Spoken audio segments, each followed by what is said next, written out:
매일 성경 묵상을 돕는 해설 가이드입니다. 안녕하세요. 묵상 코치입니다. 함께 읽고 나눌 말씀은 사도행전 13장 1절에서 12절까지 말씀입니다. 사울과 바나바는 성령에 의해 선교사로 세워지고 안디옥 교회는 성령의 인도하심에 순종하여 그들을 선교사로 파송합니다. 사울의 첫 번째 선교 여행입니다. 그들의 여정은 구브로를 방문한 것에서 시작하여 버시디아 안디옥, 이고니온을 거쳐 루스드라까지 이어집니다. 1절에서 3절은 바나바와 사울의 선교사 파송입니다. 누가는 1절에서 선지자와 교사의 존재를 동시에 언급함으로써 안디옥 교회 안에 다양한 역할로 교회를 섬기는 사람들이 존재했음을 보여줍니다.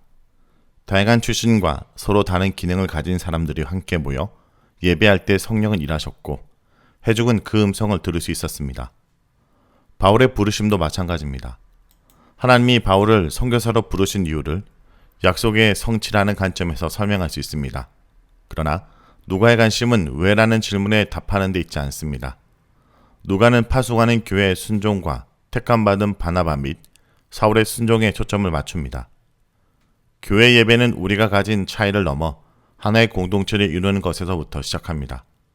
예배와 금식이 동시에 이루어진 것은 매우 흥미롭습니다. 특히 금식은 2절에서 3절에 반복되고 있습니다. 3절은 금식하면서 기도했다고 언급합니다. 예배와 금식과 기도가 하나로 연결되고 있습니다. 구약에서 금식은 주로 회개의 의미로 사용되었습니다. 이사야 58장에서 금식은 해방의 의미입니다.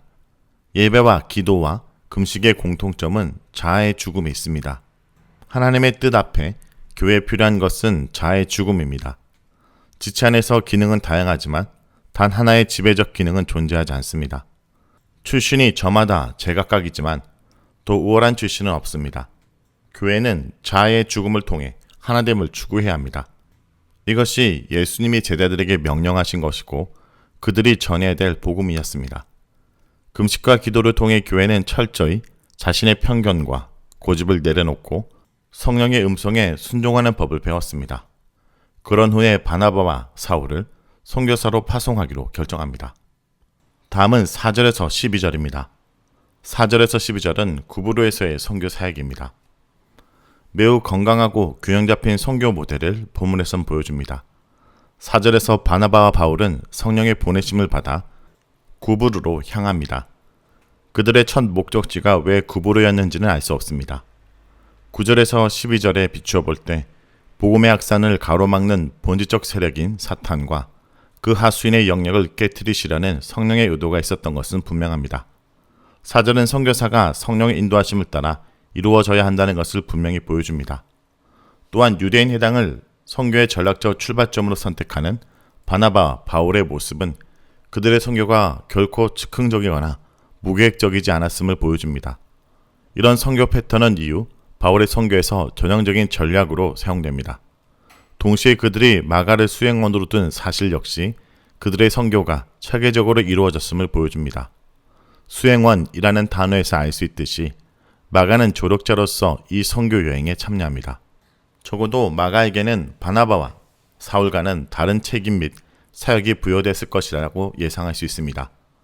후일에 바울이 바나바와 다투고 각자의 길을 선택하게 되는 원인이 마가와 관련된 문제였던 것으로 미뤄볼 때 마가에게 요청된 어떤 특별한 일이 있을 것이라고 생각할 수도 있습니다. 바나바와 사울은 철저하게 성령의 인도하심에 순종하면서도 자신들의 구체적 계획과 전략을 가지고 선교에 임한 것으로 보입니다. 게다가 구브로에는 이미 오순절 성령 강림 사건을 통해 그것 출신들에 의해 복음이 전해진 곳이었습니다. 안디옥의 복음화는 구브로와 구레네 사람들에 의해 이루어졌습니다. 바울은 하나님의 말씀을 전달하는 참 선지자로 급부상합니다. 누가는 7절까지 이 선교 여행의 리더를 바나바로 사울을 동력자의 위치에 둡니다. 그런데 9절에 이르러 누가는 사울의 이름을 바울로 바꿉니다. 동시에 바울을 이 선교 여행의 핵심 인물로 묘사합니다. 바울을 이 여행의 중심 인물로 만들어가는 누가의 문학적 장치에서 바예수라 하는 거짓 선지자요 마술사의 대결을 묘사합니다. 1절에서부터 계속되는 문맥의 흐름을 놓치고 이 단락에만 집중하면 이 단락은 성령과 악령의 대결이라는 뻔한 구도로만 보입니다. 그러나 전체 흐름과 맥락에서 살펴볼 때 이 단락은 바울이 어떻게 이방인 선교 사역 전면에 부상하게 되었는지를 보여주는 데 그 목적이 있습니다. 이를 위해 누가는 성령의 인도하심이라는 방식을 택합니다.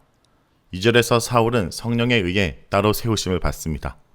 4절에서 사울은 성령의 보내심을 따라 구브로에서 사람 일을 거쳐 바보로 옵니다. 그리고 바보에서 총독 서기오 바울에게 복음을 전합니다.